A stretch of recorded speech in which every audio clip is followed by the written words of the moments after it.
Hi, team. So I have been asked what are my best tips for using Instagram for your business. The number one thing, same thing on your Facebook, same thing on your Twitter. No matter where you are, you don't want to come across as super salesy. So your Instagram is your storefront, just the same way your Facebook is your storefront, maybe your Pinterest or what other social media platform that you're using. So just like on Facebook, where you don't want to be just every time you see a funny meme or a funny video or some other coach's posts and stuff, you don't want to be sharing all that and clouding up your Facebook, and it doesn't really stay true to what your brand is. So you need to first figure out what makes you you. What are you trying to attract? And like attracts like. So think of like the top 5 things that make you happy, that bring you passion, that kind of make you who you are. Those are the things that you're going to post about. So it doesn't have to just be fitness, okay? Because you're going to get people that are relating to you based off of other things, and then you can help them with fitness. So it doesn't just have to be fitness. Because when I first started, it was strictly fitness, and I just built it on fitness. And then I slowly was able, after I built my following, then I was able to incorporate more about who I am. But so many accounts do well by letting people know other things about them than just fitness. So people can connect with you that way.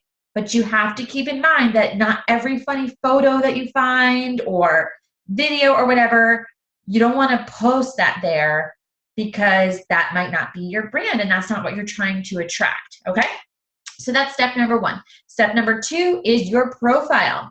The number one thing you should not have in there is if you are a distributor for a company. Super salesy. If I come across someone, they like my photo, I go to their Instagram and I see that they work for a wraps company or a competitor company of mine, and they put it right on there, I'm going to ignore them, or I'm going to block them, or I'm not going to follow them because A, I'm in competition with you, and B, I don't want to be sold on all their things are all about their product. Oh my gosh, stop. So A, don't put, if you're a Beachbody coach, don't put that you're a Beachbody coach. Tell people what you do. You help people, change their lives. You help people get fit. You make a difference, etc., etc. You can even say you're an online health and fitness coach. Don't put Beachbody. And guess what, guys? Nobody outside of Beachbody knows what the hell a 7-star diamond, a star diamond, a diamond, an emerald, a ruby. Nobody cares. Beachbody is the only people that care about that. It's just a rank.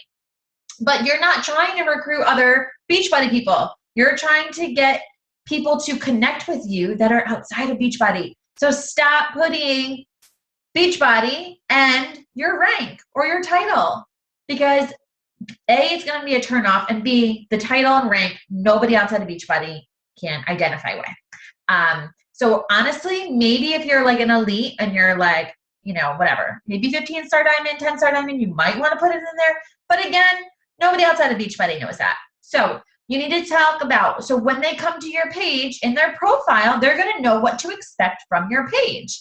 So if you have fitness, then obviously you're going to be posting fitness things. If you're a mom of 3 kids, then yeah, they're going to expect to probably see your 3 kids and your mom life. And that's how moms are going to connect with you.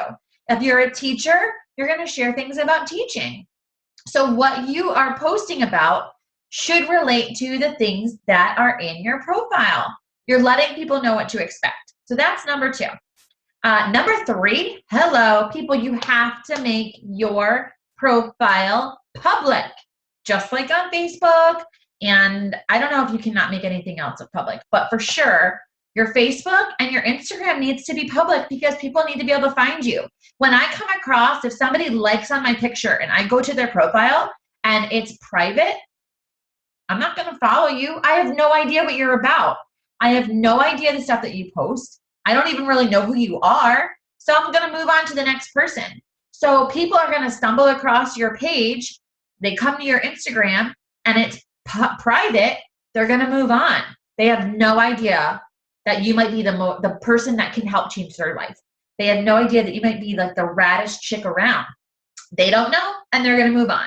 So you are seriously you're hurting your business by not making it public. And I know a lot of you guys with kids get all concerned. There have been so many things that professional entrepreneurs and stuff and business leaders have talked about. You can keep your kids stuff separate on a private account. People took their kids off of online if they wanted to and just made like a Google whatever that they send out to family to have pictures. But how are other moms going to connect with you if you never share about your kids and your mom life and the struggles and like the crazy crap that you have to deal with? Other moms are going to relate to you. So I highly recommend that you share it. And if you follow a lot of the top people in your profession, I guarantee you they're talking and sharing little bits about their family. And some, they've built it around that. They haven't built it around fitness. So make it public. Okay, number 3. It needs to be clean and crisp. Now, sure, my Instagram account, I didn't design it initially about having all the same color scheme, okay? So if you go to some accounts, they're beautiful. They have the same color scheme. Maybe every photo is a white background. So it's very clean and it's very crisp. Some people have like a rainbow theme. And so you can just tell by when you see one of those photos, you just know that's so-and-so's account. Okay, so it's got to be kind of synced together. It does make it flow. Does it have to be perfect? No. But that's something if you're just creating an account to kind of think in mind. But regardless, if you're posting photos or videos, they do need to be clean and clear, not dark, not blurry. It has to be something that's going to make somebody stop when they're scrolling their Instagram and say, "Ooh, let me see what that is." Okay? They have to stop because this is like go, go, go, go. And Instagram newsfeed is probably even quicker than the Facebook newsfeed. So it's there and it's gone. You got to make a reason for someone to stop and either like or read or whatever, okay? So here's the other thing. Video is huge, guys. I know you're scared. I know you might be brand new, but video is what I built my Instagram off. It wasn't images, it was video. I started with images and I couldn't quite figure it out. I wasn't attracting anybody new. It took forever. So after a short time on Instagram, I said, all right, because what do? I love to watch people's videos. I'm obsessed with fitness videos. I'm obsessed with videos in general. And I'm not a techie person, but I just said, okay, I propped my damn phone up and I filmed a video.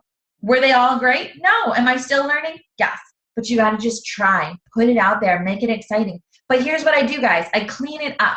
So yes, you have your phone. You can click on the photo. I prop my video up. I set it to video.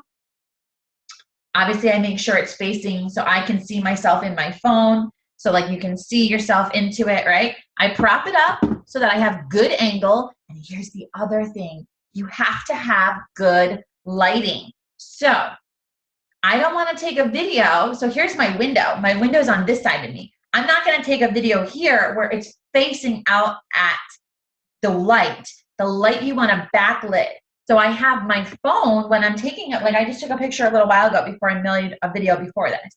And I have a ring light and I have my sunlight. Sunlight is amazing. We look so much better in sunlight. You want it behind you, not behind where it's filming, okay? So you want a well lit and you have to play around. I have a couple angles in where I work out every day in my basement that works for me. Very inexpensive. It's propped up against my Shakeology bottle right now. And that's how I prop it up when I make my videos.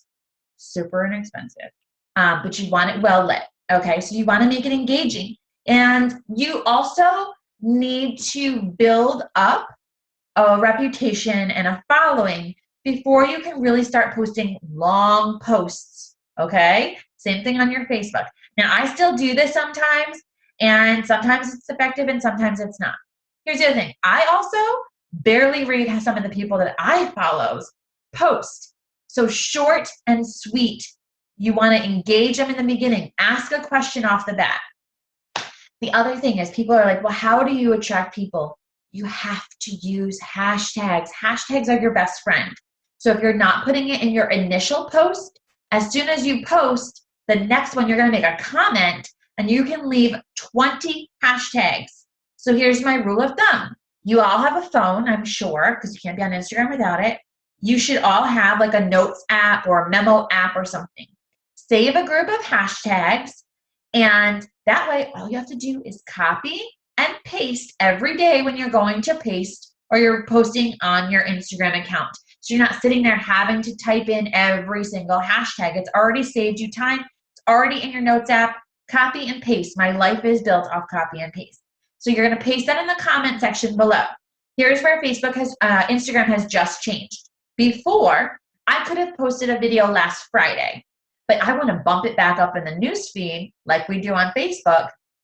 So I would go back several days later and add a whole new set of hashtags. Well, Instagram says you can waste your time on that, but it's no longer bumping it back up to the top. So it's only going to bury it as far back as when that video was first uploaded. How many people freaking use the hashtag workout fitness? A million people, right? So it's no point in going back and adding it. So here's where you want to get very specific in your hashtags. Who do you want to connect with? Who will be searching those hashtags? Stay-at-home mom, mom of 3, working mom, whatever. They're a little bit more specific than fitness. Here's the other thing. I know I'm still using it too because we just came out with Hammer and Chisel and it's like the big thing right now. So we're using Hammer and Chisel. But guys, who else is searching our product hashtags? Nobody except coaches are searching the product hashtags. So when you start to use only them and you get so pissed, I hear from a lot of coaches, they're like, only coaches are liking my things. Yes, because you're doing PIO, hashtag Shaun T, hashtag Chalene Johnson, hashtag 21 Day Fix, hashtag 21 Day Fix Extreme, Shakeology. I know the company is telling you to use these hashtags, but seriously, the only one using them most of the time is coaches. So get more creative with your hashtags, make them more specific. Okay, what else do I want to tell you? We talked about that. I want you to step outside your comfort zone, try to do some videos because I promise you that's going to bump up your followers. Here's the other thing with videos.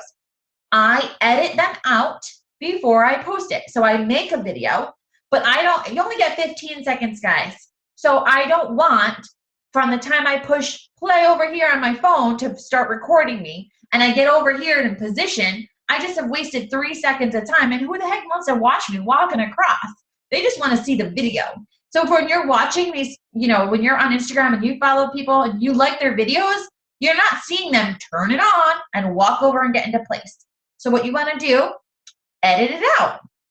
So you could record a minute long and you can upload that on your Facebook, but you still want to edit it out.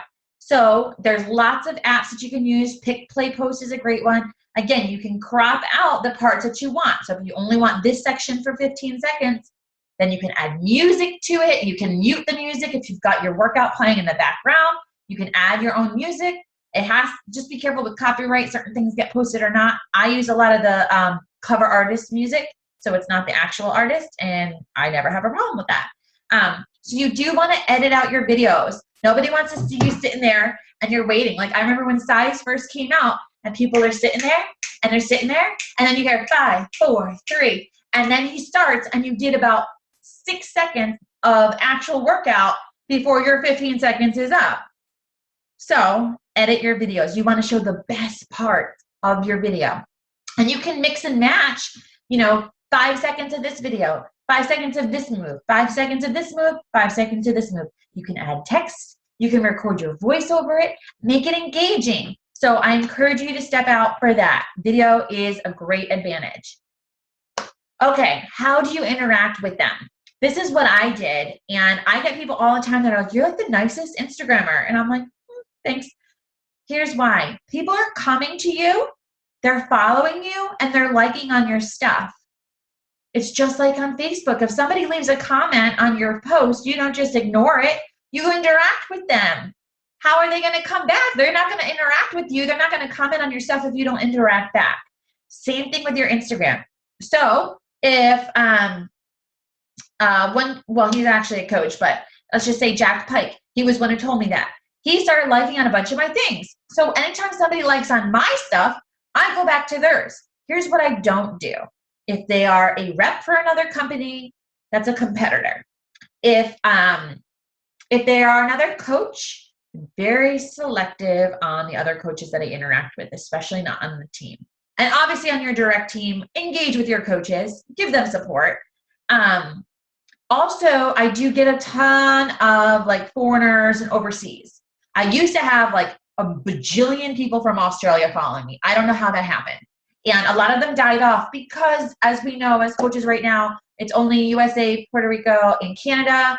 And so every time I'm posting about a challenge, they want to join and they can't.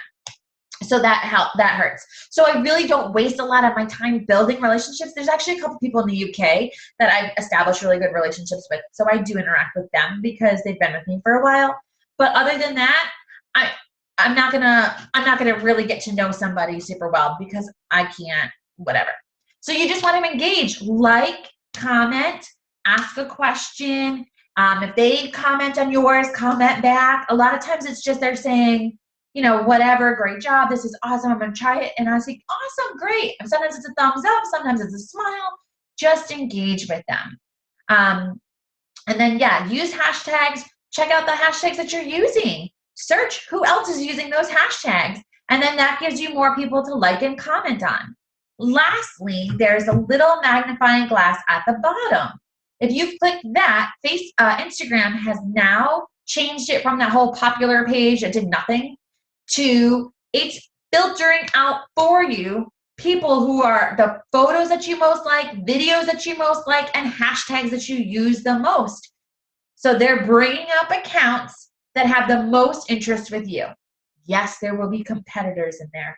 Yes, there's plenty of like top fitness professionals and competition people and whatever, but there's still a mix of lots of things. And so I like and comment. And so I have interacted with people and I have sought out people that I don't know. I'm just searching on there. And I start to leave breadcrumbs by liking and commenting. And then they'll come back and like and comment. So then I'll go back and like and comment. And then it just goes back and forth until somebody clicks follow. And then you follow them back. And then you start this relationship.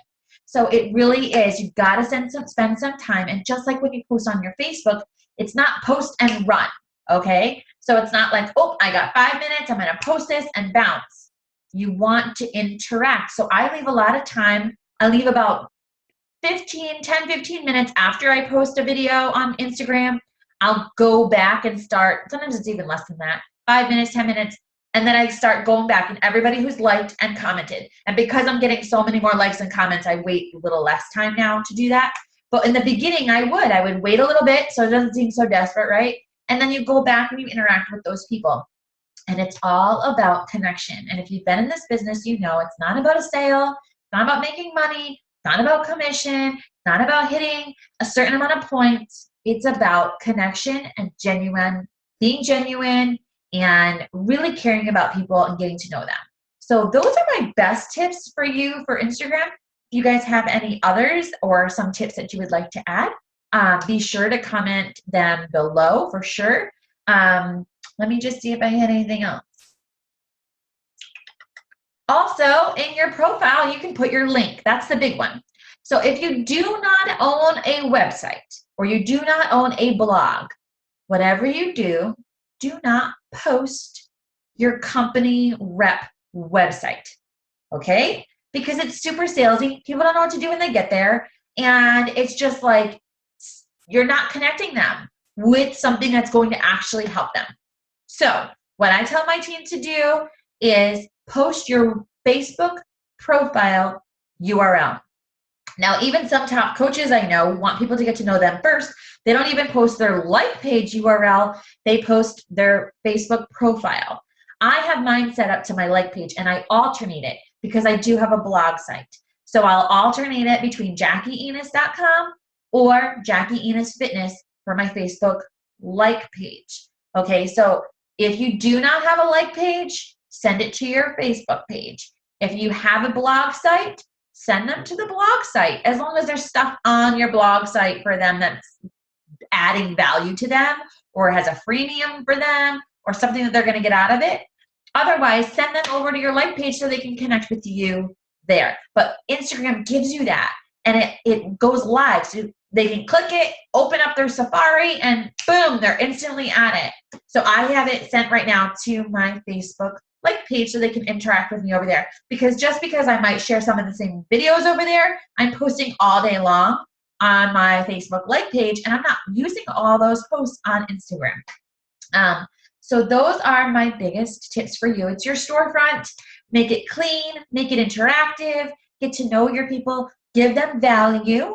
Stop just holding up your daily shake and your daily workout.